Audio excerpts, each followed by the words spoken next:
परी अपने नए स्कूटर में बैठकर कहीं जा रही थी कि तभी रास्ते में उसे एक चुड़ैल मिलती है।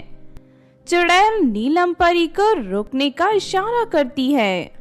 अरे तुम तो एक चुड़ैल हो, तुम यहाँ परिदेश में क्या कर रही हो? मैं शैतानपुर से आई हूँ, मैं एक गरीब चुड़ैल हूँ। मेरे पास रहने के लिए घर नहीं है और ना ही पहनने के लिए अच्छे कपड़े। शैतानपुर की सभी चुड़ैलें मुझे बहुत परेशान किया करती थी, इसीलिए तंग आकर मैं यहाँ भाग कर आई। अगर तुम मेरी मदद करोगी तो तुम्हारा मुझ पर बहुत एहसान होगा। चुड़ैल की बातें सुनकर नीलम परी को उस पर दया आ जाती है। ठीक है, मैं तुम्हारी मदद करूंगी, तुम मेरे साथ मेरे घर चलो। फिर नीलम परी चुड़ैल को अपनी स्कूटर पर बैठाकर अपने घर ले जाती है। आज से तुम मेरे घर पर काम कर सकती हो, इसके बदले मैं तुम्हें रहने के लिए जगह रोज पेट भर खाना दूंगी।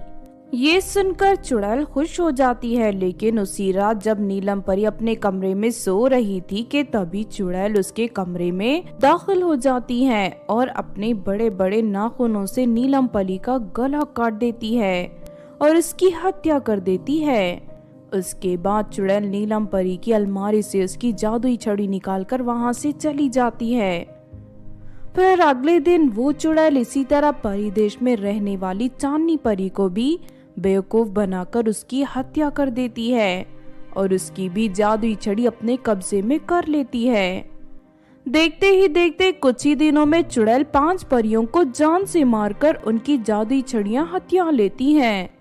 अचानक 5 परियों की हत्या होने की वजह से सभी परियों में दहशत फैल जाती है। हमारी परिदेश की 5 परियों का बड़ी बेरहमी से खून कर दिया गया है, उनकी जादुई छड़ी भी गायब है। मुझे लगता है इन सब के पीछे किसी शैतानी ताकत का हाथ है। जब से मैंने इस बारे में सुना है तो मैं घर से निकलने से भी डर रही हूँ। हमें फौरन रानी परी के पास जाकर उन्हें सब कुछ बता देना चाहिए, वरना एक एक कर यहाँ की सभी परियां मारी जाएंगी। फिर अगले दिन परिदेश की सारी परियां रानी परी के पास पहुंच जाती हैं और उस परियों की कत्ल के बारे में बता देती हैं। अच्छा हुआ तुम सब ने मुझे इस बारे में बता दिया। अब तुम्हें चिंता करने की जरूरत नहीं है, मैं किसी भी तरह उस कातिल को पकड़कर उसे सबक सिखाऊंगी। फिर अगले दिन से रानी परी वेश बदलकर परिदेश में घूमने लगती है। इस तरह एक दिन रानी परी सड़क से जा रही थी कि तभी वो चुड़ैल दिखाई देती है। रानी परी को देखते ही चुड़ैल उसके सामने रोने लगती है। मेरी मदद करो, मैं एक गरीब चुड़ैल हूँ, मेरे पास रहने के लिए घर नहीं है और कई दिनों से मैंने कुछ नहीं खाया। एक चुड़ैल को इस तरह परिदेश में देख रानी परी को बहुत ताज्जुब होता है। अरे ये चुड़ैल हमारे परिदेश में क्या कर रही है? किसी भी चुड़ैल की इतनी हिम्मत नहीं कि वो हमारे परिदेश में आ जाए। ये तो कुछ अजीब ही चुड़ैल है, मुझे इस पर शक हो रहा है। इसे अपने साथ ले जाती हूँ, तभी सच्चाई का पता चलेगा। क्या हुआ परी जी, अब क्या सोच रही हो? नहीं नहीं, कुछ नहीं, तुम मेरे घर चलो, मैं तुम्हें रहने के लिए अच्छी जगह दूंगी और पेट भर खाना भी खिलाऊंगी। आपका बहुत बहुत शुक्रिया परी जी। उसके बाद रानी परी चुड़ैल को अपने महल में ले जाती है। महल में पहुंचकर चुड़ैल बहुत खुश होती है। अरे वाह, ये तो रानी परी है, आज रात मैं इसका खून करके इसकी जादुई छड़ी हासिल कर लूंगी। फिर रात को चुड़ैल रानी परी के साथ पेट भर खाना खाती है। खाना खाने के बाद रानी परी अपने कमरे में सोने चली जाती है। फिर करीब आधी रात को चुड़ैल चुपके से रानी परी के कमरे में दाखिल हो जाती है, लेकिन जैसे ही चुड़ैल रानी परी पर हमला करने के लिए बिस्तर के पास पहुंचती है कि तभी उसे जोरदार बिजली का झटका लगता है और वो धड़ाम से नीचे गिर जाती है।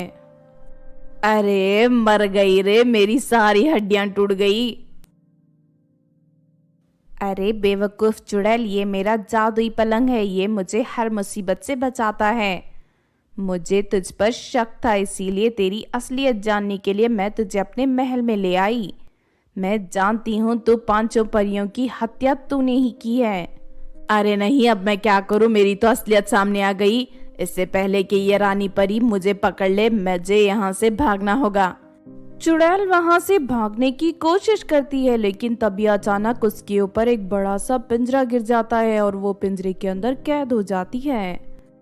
मेरे महल से बचकर भागना इतना आसान नहीं है, चल अब अपने बुरे कर्मों की सजा भुगतने के लिए तैयार हो जा। फिर अगले दिन रानी परी चुड़ैल को परी देश के चौराहे पर ले जाकर सबके सामने फांसी पर लटका देती है। इस तरह वो बुरी चुड़ैल अपने अंजाम तक पहुंच जाती है। उस दिन के बाद से सभी परियां बेफिक्र होकर हंसी खुशी अपनी जिंदगी जीने लगती हैं। तो आपने देखा दोस्तों गरीब चुड़ैल की कहानी। अगर ये कहानी आपको अच्छी लगी हो तो जरूर लाइक करें और हमारे चैनल छोटू टीवी को सब्सक्राइब भी कर लें।